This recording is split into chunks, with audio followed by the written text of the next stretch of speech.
नमस्कार दोस्तों, स्वागत है आप सभी का आज के मुख्य समाचार के इस वीडियो में, जहां हम आपके लिए हर दिन लेकर आते हैं देश और दुनिया की तमाम बड़ी खबरें। एक एक करके 50 बड़ी खबरों को सिर्फ 10 मिनट में जानेंगे। वीडियो के साथ अंत तक बने रहें। साथ ही आपसे एक छोटी सी रिक्वेस्ट है, अगर आपने अभी तक इस वीडियो को लाइक नहीं किया तो लाइक जरूर कर दे। साथ ही वीडियो के नीचे दिए गए इस लाल रंग के सब्सक्राइब बटन को दबा ले और इस घंटी को भी दबाएं ताकि आपको दिन भर की बड़ी खबरों की जानकारी लगातार मिलती रहे। तो चलिए दोस्तों, वीडियो को फटाफट शुरू करते हैं। तो यूके की स्टडी में बूस्टर डोज को लेकर आए गुड न्यूज। ओमिक्रॉन वेरिएंट के खिलाफ 88% तक है कारगर। जी हां, कोरोना वायरस वैक्सीन की तीसरी डोज ओमिक्रॉन वेरिएंट के खिलाफ प्रतिरोधक क्षमता को 88% तक बढ़ा सकती है। ये जानकारी ब्रिटेन के एक अध्ययन में सामने आई है। बूस्टर डोज वैक्सीन की दूसरी डोज की तुलना में नए वेरिएंट के खिलाफ सुरक्षा का एक उच्च स्तर प्रदान करती है, जिसकी प्रभावशीलता 6 महीने की अवधि के बाद कम होने लगती है। ब्रिटेन में ओमिक्रॉन का पहला मामला मिलने के बाद से वैक्सीन की बूस्टर डोज को बेहद जरूरी माना जा रहा है। तीसरी वैक्सीन या बूस्टर डोज प्रतिरक्षा को काफी हद तक बढ़ा देती है, साथ ही संक्रमण के उन गंभीर लक्षणों से भी बचाती है। वहीं अस्पताल में भर्ती होने का खतरा बहुत कम हो जाता है। और अगली बड़ी खबर की बात करें तो हर साल पूरी दुनिया में प्रदूषण से मरते हैं 1 करोड़ लोग। इतने तो कोविड, आतंकवाद और सिगरेट शराब से भी नहीं मरते। जी हाँ, हर साल पूरी दुनिया में 1 करोड़ से ज्यादा लोग इसलिए मरते हैं क्योंकि वो जिस हवा में सांस ले रहे हैं वो हवा जहरीली है। क्योंकि इंसान पर पैसे, पावर और सफलता का ऐसा नशा सवार है कि उस रास्ते अगर जल, जंगल, जमीन सब कुछ ही कुर्बानी देनी पड़े उसे कोई संकोच नहीं हो रहा है। क्योंकि विकास के नाम पर इंसान इतने जहरीले केमिकल बना रहा है जो पर्यावरण को तबाह कर रहे हैं। क्योंकि विकास का झूठा भ्रम पाले इंसान को इतनी सारी ऊंची चमकीली इमारतें खड़ी करनी है कि अगर उसके लिए हजारों हजार पेड़ों और जंगलों को तबाह करना पड़े तो इंसान को जरा भी शर्म ना आए, ना ही संकोच होता है। इसलिए प्रदूषण से हर साल करोड़ों लोग अपनी जान गंवा रहे हैं। और अगली बड़ी खबर की बात करें तो बजट में किसानों के लिए हो सकता है अहम फैसला। कृषि लोन को बढ़ाकर किया जा सकता है 18 लाख करोड़। जी हाँ, कृषि क्षेत्र को प्रोत्साहन के लिए सरकार आगामी 2022-23 के बजट में कृषि लोन के लक्ष्य को बढ़ाकर 18 लाख करोड़ रुपए कर सकती है। आम बजट 1 फरवरी को पेश किया जाएगा। चालू वित्त वर्ष के लिए कृषि लोन का लक्ष्य 16.5 लाख करोड़ रुपए है। सरकार हर साल कृषि लोन के लक्ष्य को बढ़ा रही है। सूत्रों ने बताया कि इस बार भी लक्ष्य को बढ़ाकर 18 से 18.5 लाख करोड़ रुपए किया जा सकता है। सूत्रों ने बताया कि इस महीने के आखिरी सप्ताह में बजट आंकड़ों को अंतिम रूप देते समय यह लक्ष्य तय किया जा सकता है। सरकार बैंकिंग क्षेत्र के लिए सालाना कृषि कर्ज का लक्ष्य तय करती है। इसमें फसल लोन का लक्ष्य भी शामिल होता है। इससे किसानों को फायदा होगा। और अगली बड़ी खबर की बात करें तो सप्ताह में 48 घंटे से ज्यादा काम नहीं करा सकते। फैक्ट्रियों में काम करने वाले वर्करों के लिए श्रम विभाग ने जारी की गाइडलाइन। जी हाँ, बिहार के रजिस्टर्ड फैक्ट्रियों में काम करने वाले वर्करों के लिए खुशखबरी है। वो कितने घंटे तक काम करेंगे और उन्हें काम कराने वाली कंपनियों को क्या क्या सुविधा देनी होगी, इस संबंध में बिहार सरकार के श्रम संसाधन विभाग ने दिशा निर्देश जारी किया है। इसके अनुसार अब किसी भी मजदूर को सप्ताह में 48 घंटे से ज्यादा काम नहीं कराया जाएगा। इस तय अवधि में वर्करों से एक दिन में अधिकतम 12 घंटे का ही काम कराया जा सकेगा, लेकिन इसके लिए उन्हें हर 5 घंटे पर एक ब्रेक देना होगा। साथ ही उन्हें सम्मानित दर से दोगुना दर पर ओवर टाइम भी देनी होगी। बिहार सरकार के श्रम संसाधन विभाग ने काम के घंटे तय करने के साथ ही छुट्टियों के बारे में भी गाइडलाइन जारी की है। और अगली बड़ी खबर की बात करें तो चीन ने बनाई हीट सिंकिंग हाइपरसोनिक मिसाइल। इसके आगे दुनिया का टॉप जेट F-22 भी फेल।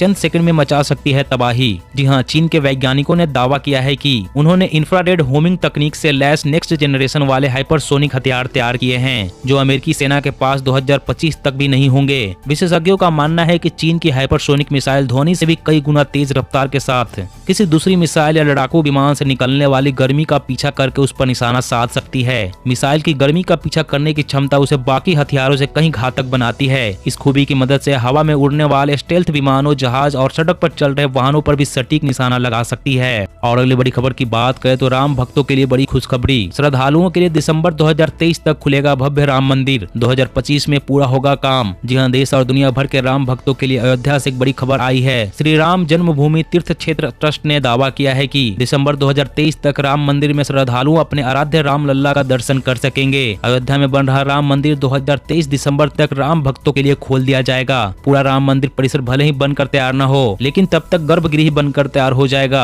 आपकी जानकारी के लिए बता दें कि राम मंदिर का निर्माण कार्य अयोध्या में काफी तेजी से चल रहा है। और अगली बड़ी खबर की बात करें तो चीन में फिर फैल सकती है महामारी। वेट मार्केट से वैज्ञानिकों को मिले 18 और वायरस इंसानों के लिए है खतरनाक। जी हाँ, वैज्ञानिकों ने चीन के कुख्यात वेट मार्केट्स में 18 और खतरनाक वायरस का पता लगाया है, जो पालतू पशुओं व मनुष्यों में फैल सकते हैं। माना जाता है कि कोरोना वायरस वुहान के सी फूड मार्केट से मनुष्यों तक पहुंचा था, जिससे अब तक 25 करोड़ लोग संक्रमित हो चुके हैं। जबकि 51 लाख से ज्यादा को जान गंवानी पड़ी है। अब वैज्ञानिकों ने चीन में 1725 जंगली जानवरों का विश्लेषण किया। ये जानवर 16 प्रजाति के थे, जिनके नमूने देश भर से लिए गए थे। अध्ययन में स्तनधारियों को संक्रमित करने वाले कुल 71 वायरस पाए गए हैं, जिनमें से 45 का पहली बार पता चला है। इनमें से 18 ऐसे हैं जो पालतू जानवरों और मनुष्यों को भी अपनी चपेटे में ले सकते हैं। 1 अप्रैल से यूपी में शराब की दुकान का लाइसेंस लेना हो जाएगा महंगा। देसी शराब 5 रुपए होगी सस्ती। जी हां, उत्तर प्रदेश सरकार ने वित्त वर्ष 2022-23 के लिए आबकारी नीति घोषित की है। 1 अप्रैल 2022 से यूपी में शराब की नई दुकान का लाइसेंस लेना महंगा हो जाएगा।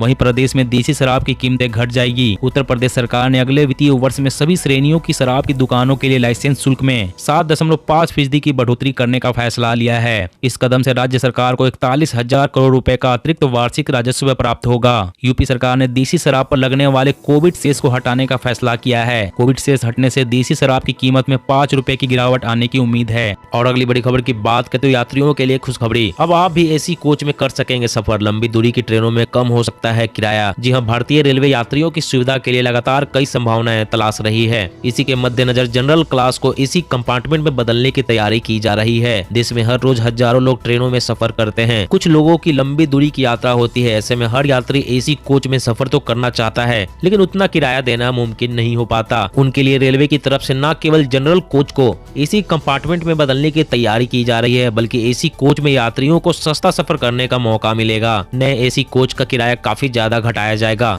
और अगली बड़ी खबर की बात करें तो दिल्ली में 1 लाख डीजल गाड़ियों का रजिस्ट्रेशन रद्द। 43 लाख पुराने पेट्रोल वाहनों पर भी लटकी तलवार। जी हां, दिल्ली में प्रदूषण के स्तर को कम करने के लिए सरकार लगातार प्रयासरत है। दिल्ली सरकार ने 1 लाख 10 साल पुराने डीजल वाहनों का पंजीकरण रद्द कर दिया है और मालिकों को निर्देश दिया गया है कि वो या तो इन वाहनों में इलेक्ट्रिक किट लगा दे या फिर अनापत्ति प्रमाण पत्र यानी कि एनओसी हासिल करने के बाद उन्हें दूसरे राज्यों को बेच दे। वहीं आने वाले दिनों में 15 साल से पुराने पेट्रोल वाहनों का भी रजिस्ट्रेशन रद्द कर दिया जाएगा। जानकारी के अनुसार ऐसे पेट्रोल वाहनों की संख्या लगभग 43 लाख है। परिवहन विभाग ने चेतावनी भी जारी की है कि अगर कोई डी रजिस्टर्ड डीजल वाहन या पेट्रोल वाहन सड़कों पर दौड़ाता हुआ पाया जाता है तो उसे जब्त कर स्क्रैपिंग के लिए भेजा जाएगा। और अगली बड़ी खबर की बात करें तो हेलमेट लगाए यादाश्त बढ़ाएं। इस नए हेलमेट से घट रही मेमोरी भी बढ़ सकेगी, बस इतनी देर लगाना होगा। जी हाँ, अगर आपकी मेमोरी यानी यादाश्त घट रही है तो एक खास तरह के हेलमेट से इसे कंट्रोल किया जा सकता है। इसे पहनकर मेमोरी को काफी हद तक बेहतर किया जा सकेगा। इस खास तरह के हेलमेट को इंग्लैंड के डरहम यूनिवर्सिटी के वैज्ञानिकों ने तैयार किया है।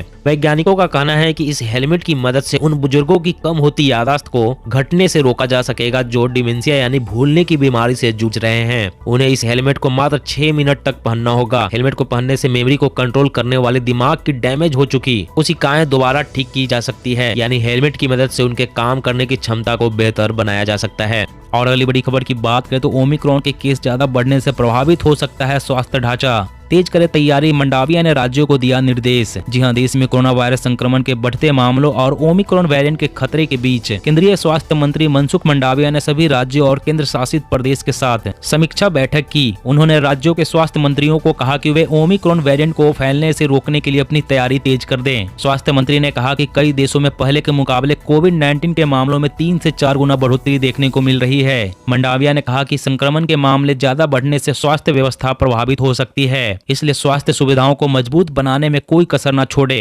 निगरानी को बढ़ाएं और टीम बनाकर रोकथाम के उपायों को तेज करें। इसके अलावा टेस्टिंग बढ़ाएं और संक्रमण के चैन को तोड़ने के लिए कड़े प्रतिबंध लगाने पर विचार करें। और अगली बड़ी खबर की बात करें तो वन नेशन वन डेटा जन्म मृत्यु रजिस्ट्रेशन एक्ट में संशोधन पर सरकार की पूरी तैयारी। अब कैबिनेट के पास जाएगा बिल। जी हां, डिजिटाइजेशन के दौर में अब देश वन नेशन वन डेटा के लिए तैयार हो रहा है। केंद्र सरकार जन्म मृत्यु पंजीकरण कानून 1969 में संशोधन की प्रक्रिया लगभग पूरी कर चुकी है। संशोधन के बाद एक ही तारीख पर हर राज्य में यह कानून प्रभावी हो जाएगा। नया कानून लागू होने के बाद न सिर्फ जन्म और मृत्यु का पूरा डेटा केंद्रीय स्तर पर जमा होने लगेगा, बल्कि इस डेटा के आधार पर एनपीआर, आधार, ड्राइविंग लाइसेंस और पासपोर्ट समेत दूसरे डेटाबेस भी अपडेट हो जाएंगे। नए कानून के बाद पूरे देश में जन्म मृत्यु पंजीकरण का फॉर्मेट एक हो जाएगा। अभी हर राज्य में यह डेटा और जारी होने वाला प्रमाण पत्र अलग अलग होता है। साथ ही इसका सीधा फायदा यह होगा कि केंद्रीय योजनाओं के पात्र लोगों की मॉनिटरिंग केंद्रीय स्तर पर हो पाएगी।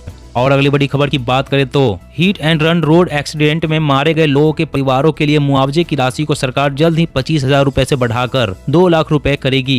जी हां, सरकार ने हिट एंड रन सड़क दुर्घटनाओं में मारे गए लोगों के परिवारों के लिए मुआवजे की राशि को 25,000 रुपए से बढ़ाकर 2 लाख रुपए करने का प्रस्ताव रखा है। सड़क परिवहन और राजमार्ग मंत्रालय ने हिट एंड रन सड़क दुर्घटना पीड़ितों के लिए मुआवजे की राशि बढ़ाने के लिए एक योजना प्रस्तावित की है, जिसमें सड़क दुर्घटनाओं में गंभीर रूप से घायल होने पर 50,000 रुपए का मुआवजा देने का प्रस्ताव रखा है। ड्राफ्ट स्कीम के तहत मंत्रालय ने दावों के त्वरित निपटान के लिए समिति का गठन करेगी। सरकार मोटर व्हीकल एक्सीडेंट फंड बनाएगी, जिसका इस्तेमाल हिट एंड रन एक्सीडेंट के मामले में मुआवजा और दुर्घटना पीड़ितों के इलाज के लिए किया जाएगा। दोस्तों, आज की खबरों में बस इतना ही। इसी तरह हर रोज काम की खबरें जानने के लिए आप हमेशा हमारे साथ जुड़े रहें। हमारे साथ जुड़ने के लिए वीडियो के नीचे दिए गए लाल रंग के सब्सक्राइब बटन को दबा लें और साथ ही इस घंटी को भी दबाएं ताकि आपको हर खबर की सटीक जानकारी मिल सके। जय हिंद, जय भारत।